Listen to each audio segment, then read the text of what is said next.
प्यार से कहना धान नंगाजी।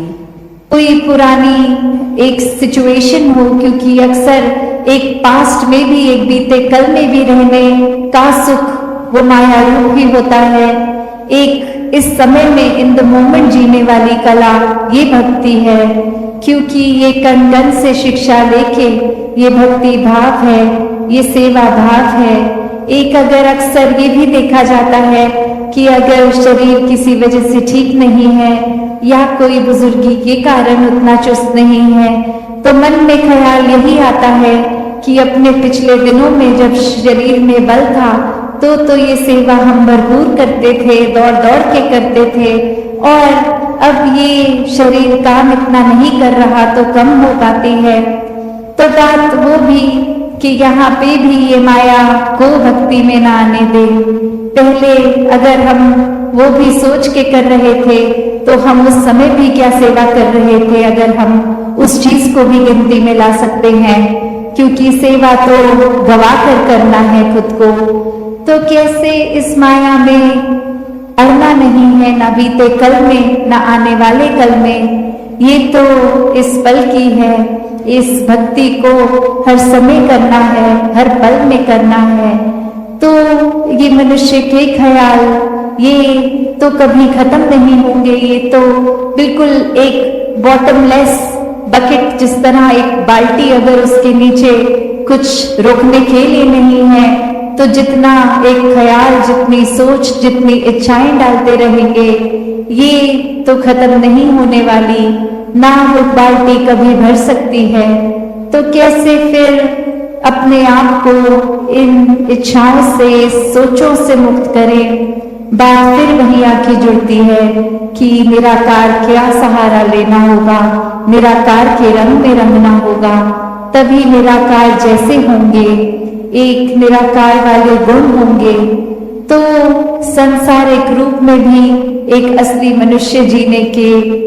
गुण हम में आएंगे, जितना ज्यादा इस परमात्मा से जुड़ाव होगा मन का। तो सभी यहाँ उपस्थित, और वो भी बात हमेशा जो दासी को महसूस होती है,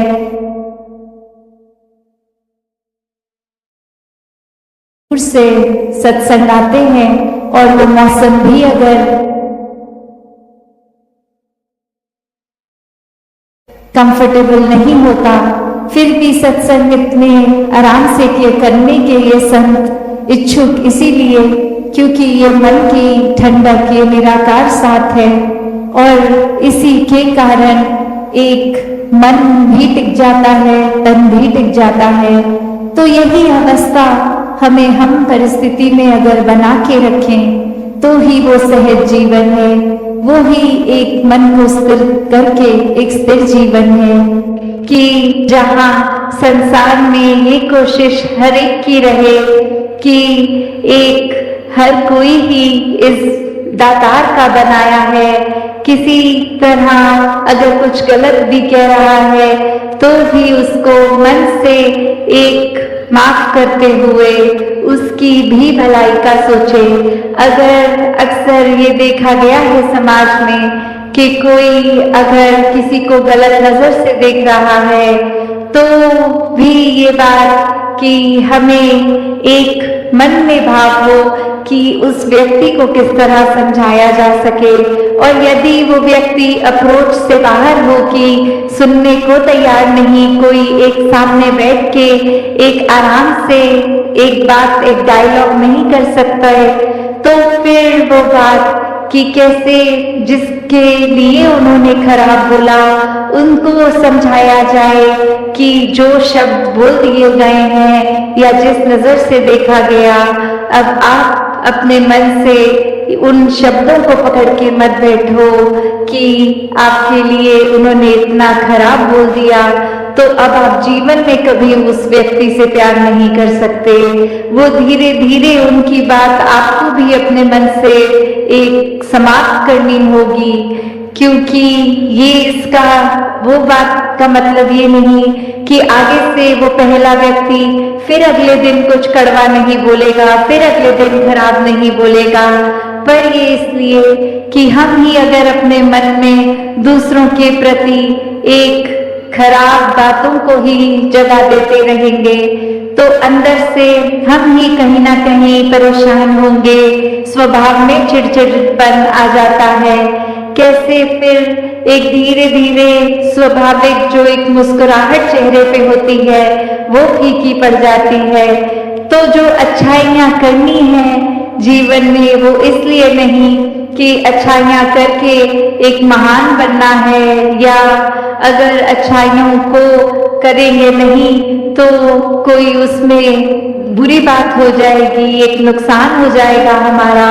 पर अच्छाई इसलिए करनी है क्योंकि हम इंसान हैं और इंसान का काम ही अच्छाई करना है। मन में कोई बात को इस कदर नहीं बिठा लेना कि ये जीवन भर अब ऐसा ही हो गया, उस व्यक्ति ने ऐसा एक बार किया था तो अब जीवन भर का ठप्पा लग गया उस पे कि ये व्यक्ति हर समय ऐसा ही करेगा। बेशक करे, पर हमने कैसे फिर अपनी चेतनता को इस्तेमाल करना है कि शब्द तो सिर्फ शब्द ही हैं। किसी ने बुरे भी बोल दिए, एक कान से सुने दूसरे से निकाल दें, जरूरी नहीं वो एक कान से सुन के मन में बिठा लें हमेशा के लिए। तो कैसे एक खुद को भी पॉजिटिव रखने के लिए फिर यही निरंकार का ही आसरा लेना पड़ता है कि चाहे दूसरे का सुधार हो, दूसरे के स्वभाव में चेंजेस आए ना आए, पर हम अपने आप को उदास ना करें, क्योंकि ये निराकार, ये परम शक्ति, इसके अंदर इतनी पॉजिटिविटी है कि कोई एक आधे 2-10 व्यक्तियों की नेगेटिविटी अगर रखें तो उसके मुताबिक उसकी कंपैरिजन एक तोल में अगर देखें तो ये निरंकार की तो इतना ब्रह्मांड पॉजिटिविटी का इसमें है। तो हमें एक कुछ लोगों की वजह से अपने जीवन में खुद को मन खराब करना है या इस निराकार से हर समय वो पॉजिटिविटी लेकर अपने आप को खुश रखना है, अपने आप को एक सेल्फ सस्टेनेबिलिटी की ओर लेके आना है कि हर बार इमोशंस भी हमारे इतने उदास नहीं कि कुछ दोस्त कोई घर के मेंबर्स लगे रहें कि चलो अब उदास मत हो, अब ठीक हो जाओ, वो बात हो गई नहीं, वो उनको भी हम अपना इमोशनल सपोर्ट के लिए क्यों डिपेंड हो किसी पे, जब ये निराकार ही साथ है। और हर पल में ये इमोशंस भी इसी पे अगर जोड़ लेंगे, जब तन मन धन निराकार का है तो ये मन के इमोशंस भी फिर इसी से आने जाने हैं। तो इस निराकार से ही जब वो शक्ति मांगे अपने लिए कि एक उदास होना लाजमी है, पर कुछ पलों के लिए अगर होके अपने आप को निरंकार के ऊपर कनेक्ट करके पॉजिटिव हो जाएंगे तो वो पल कब आए कब चले गए पता भी नहीं लगेगा। और वहीं उन पलों को अगर अपने दिमाग में बार बार सोचते रहेंगे, एक ये नेगेटिविटी के लूप में फंसते जाएंगे, फिर एक मन दलदल की तरह फिर हमें और ज्यादा नेगेटिव सोचने पे मजबूर कर देगा, फिर निराकार का ख्याल नहीं आएगा, फिर एक कोई उम्मीद का रूप नहीं नजर आता मन में। तो कैसे सिर्फ इसलिए नहीं निराकार को मन में बसाना कि निरंकार को बसाएंगे तो पॉजिटिव रहेंगे, नहीं, ये निराकार में तो एक अपना रूप जो हमने पता है निराकार क्या है असली, तो उसको जब अपने हिस्से बांध लेंगे, दिल में बसा लेंगे, फिर वो बात ही नहीं कि मन से कहीं जाएगा उतर के। फिर एक जिस तरह हम कोई वस्तु अगर अपने कमरे में रख के कमरे को लॉक कर देते हैं तो वो पता ही है उस वस्तु ने अब खुद तो निकल के जाना नहीं है कमरे से बाहर, तो वो तभी जा सकती है अगर उसका ताला फिर कमरे का खुले और कोई आके फिजिकली उस चीज को उठा के कमरे से बाहर लेके जाए। तो जब इस मन में निराकार बस गया है तो अपने आप को जाना नहीं है, पर बात वही कि हमने क्या अहंकार को या बुरी बातों को मन में अगर प्रवेश दे दिया तो फिर हमारे मन में कहाँ निरंकार ठहरेगा। अपने आप को अक्सर एक खुद को ही मूर्ख बना लेते हैं कि शायद हम बहुत अच्छे एक्टर हैं, किसी के सामने कुछ दिखावा कर देंगे अगला मान जाएगा, पर अपना अंतर्यामी हर कोई है, हर किसी को पता है वो कितने पानी में खड़े हैं। तो बात वही कि एक असली भक्ति, एक दिखावे वाली भक्ति, इसकी जो फाइन लाइन है कि अक्सर हम मन में तो सोच रहे होते हैं कि ये व्यक्ति जो कर रहा है तो बहुत बड़े भक्त हैं, हम भी ऐसा ही कर लेते हैं। तो वो व्यक्ति की भक्ति इसलिए कबूल है क्योंकि उनके मन के भाव वैसे हैं, पर यहाँ नकल करके अगर कुछ करा जा रहा है बिना भाव के तो वो हरगिज कबूल नहीं है। तो किस तरह ये भक्ति जहाँ कोई रूप ले, चाहे वो एक इबादत का रूप भक्ति, चाहे वो समर्पण का रूप भक्ति, चाहे वो प्यार का रूप भक्ति, बस वो एसेंस जो होता है वो एक भक्ति वाला जब तक भक्ति में नहीं, तो चाहे कितना भी एक अच्छा दिखने वाला एक में कार्य कर रहे हों, पर वो भक्ति फिर भी भक्ति नहीं हो सकती। हमें पता है हमें सेवा सिमरन सत्संग करना है, हमने सबसे मीठा बोलना है, हमने दुनिया के प्रति एक काइंडनेस का भाव रखना है, पर हम किस नियत से कर रहे हैं, किस भाव से, किस हमें एक जीवन में अपने आप को क्या मानकर, डर से कि प्यार से, या कितने और जो भी फैक्टर्स हैं सबके साथ तोल के खुद को जब देखें तो देखें कि ये भक्ति तो एक इंडिविजुअलाइज्ड जर्नी है, एक अकेले की,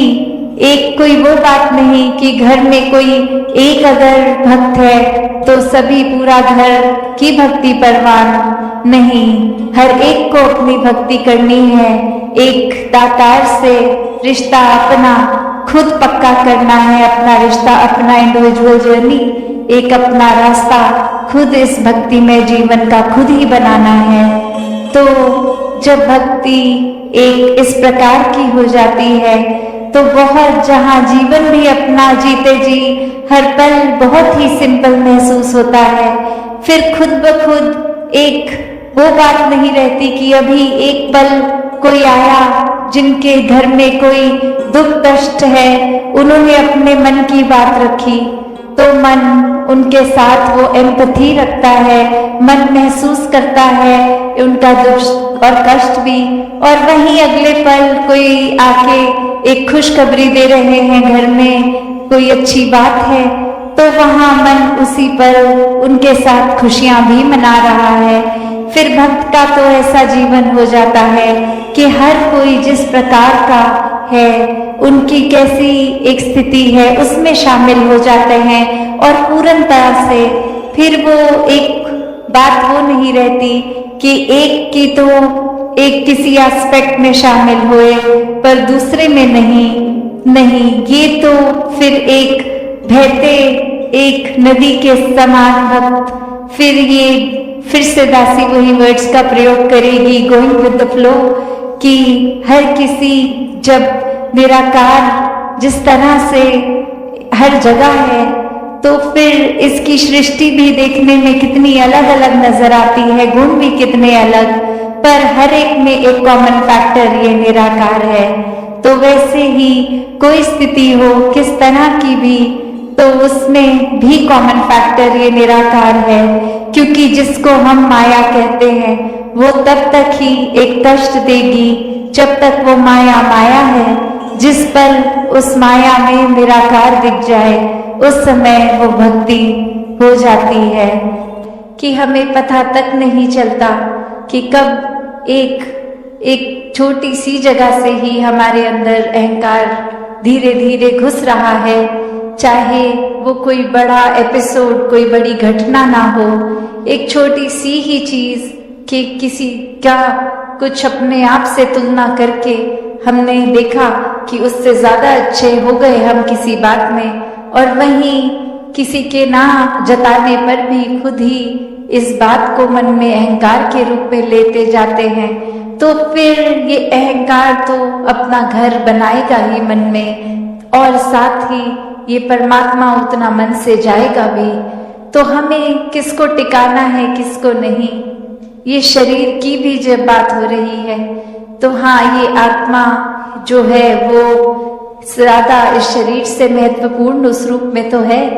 पर ये परमात्मा ने शरीर भी इसलिए दिया है कि हम इसकी देखभाल करते करते सारे अपने रिस्पॉन्सिबिलिटीज भी निभाएं। जैसे एक मटका या कोई भी बर्तन ले लें, एक बाहर की सुंदरता से ज्यादा वो मजबूती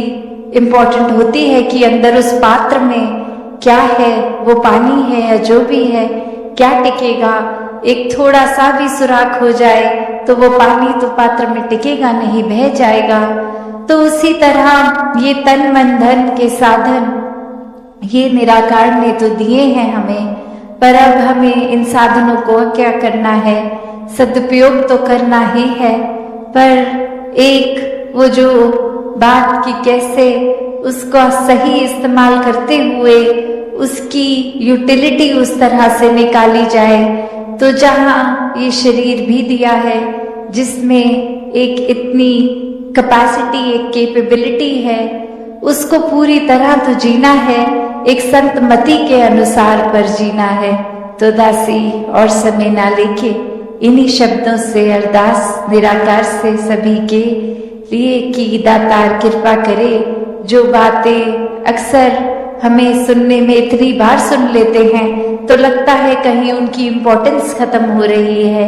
चाहे वो सेवा, सुमिरन और सत्संग ये 3 शब्द, पर ये सिर्फ शब्द नहीं है, वो सेवा का भाव अंदर से,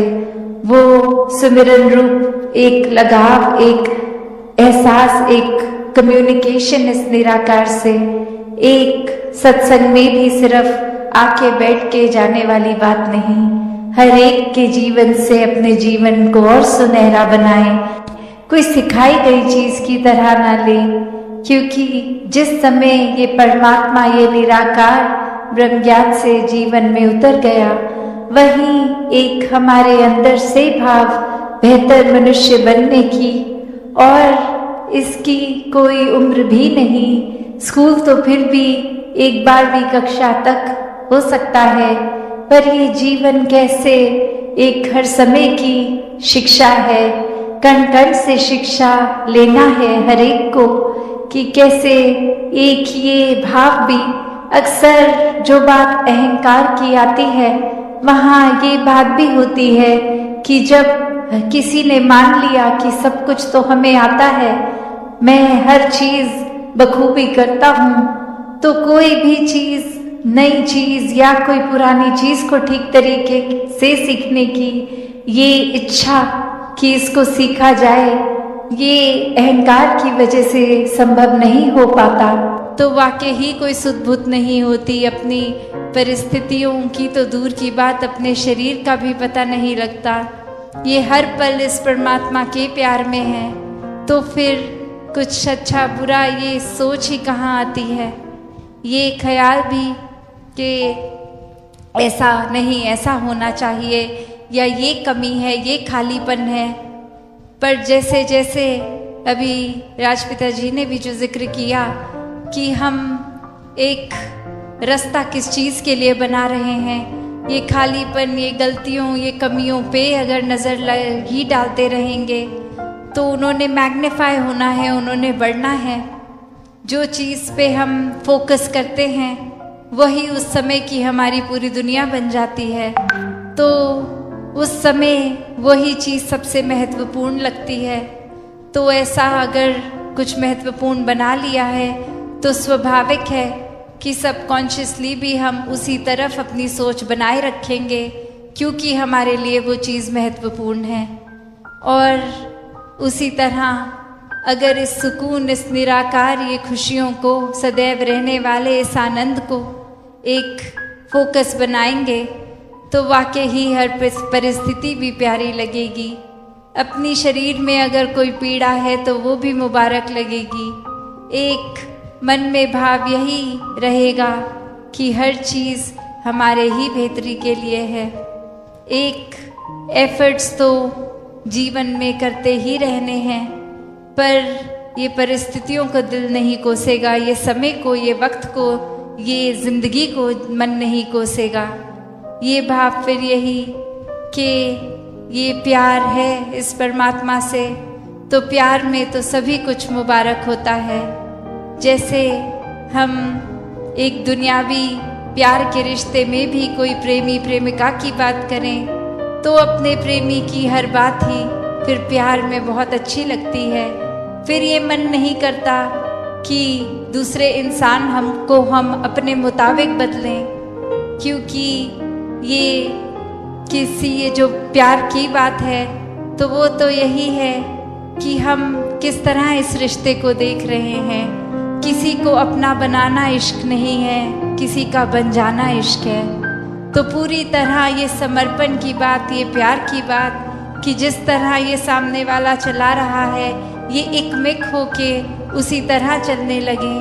और वही ये आत्मा परमात्मा का भी रिश्ता है, ये एकमिक होके जीने वाला। इसमें फिर क्यों, किंतु, परंतु कुछ भी सवाल नहीं, कुछ भी एक शिकायतें नहीं,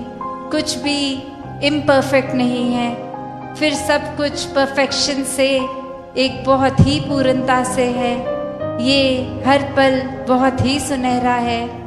फिर ये जीवन में जो ये समागम का भी टॉपिक, ये विस्तार, तो ये विस्तार हर चीज़ में आएगा। ये ज्ञान ही अपने आप में इस निराकार के इतने करीब लाने के लिए, और ये निराकार ही इसका विस्तार हर जगह, ये कभी भी ख़त्म ना होने वाला। और कैसे फिर हम अपने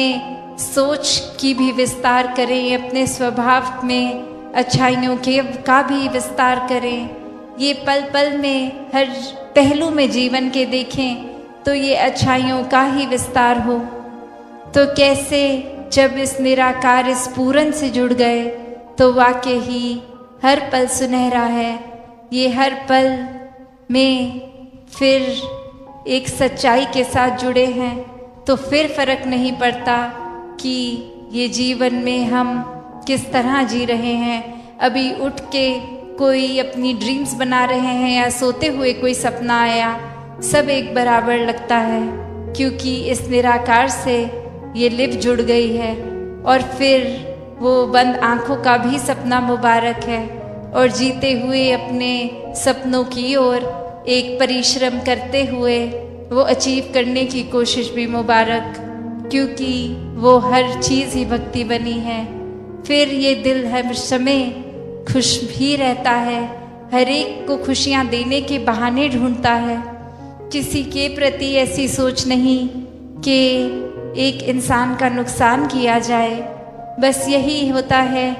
कि अगर कोई परिस्थिति ऐसी भी है जहाँ खुद अपने आप को एक पल के लिए कांटा भी चुभता है, पर दूसरे के लिए अपने हाथों से वो फूल की पंखुड़ी उनके रास्ते में बिछा दी जाए, तो ऐसा ही जीवन, ये कोई किताबी बातों का जीवन नहीं है, ये कोई हाइपोथेटिकल जीवन नहीं है, ये संतों का जीवन है। संत ऐसे ही होते हैं। और अब वो हम अपने आप से मेल करने ऐसे जीवन का, क्या हमारा जीवन ऐसा हो गया है? ये रुतबा, ये बोलने के लिए तो महापुरुष शब्द हमारे लिए संत बोल देते हैं, पर क्या हम उस पे उतरे हैं? सिर्फ ब्रह्म ज्ञान होना ही क्या काफ़ी है? एक जीवन को ब्रह्म ज्ञान पे अगर नहीं चलाया तो ब्रह्म ज्ञान हिस्से में हो ना हो एक बराबर ही है। तो ये तो भक्ति की शुरुआत ही ब्रह्म ज्ञान है। इस भक्ति को हर एक ने जीना है, हर एक के हिस्से आ सकती है, हर एक के अंदर इस निराकार ने वो कैपेसिटी, वो कैपेबिलिटी भी भरी है कि पूर्ण संत बन सके। तो जो फासला है, जो चीज़ें भी हमें रोक रही हैं ऐसा जीवन जीने के लिए, उसको खुद में झांक के आइडेंटिफाई करें, देखें क्या है, किन चीज़ों पे काम करना है। ये निराकार तो हर समय ही साथ है, इसका सहारा लेते रहें और हर पल खुद में ये सुधार करें, ये ब्रह्म ज्ञान की समझ का विस्तार करें। तो दासी और शब्दों का सहारा ना लेके इन्हीं शब्दों से आज्ञा लेगी। सात संगत जी, धन निरंकार जी।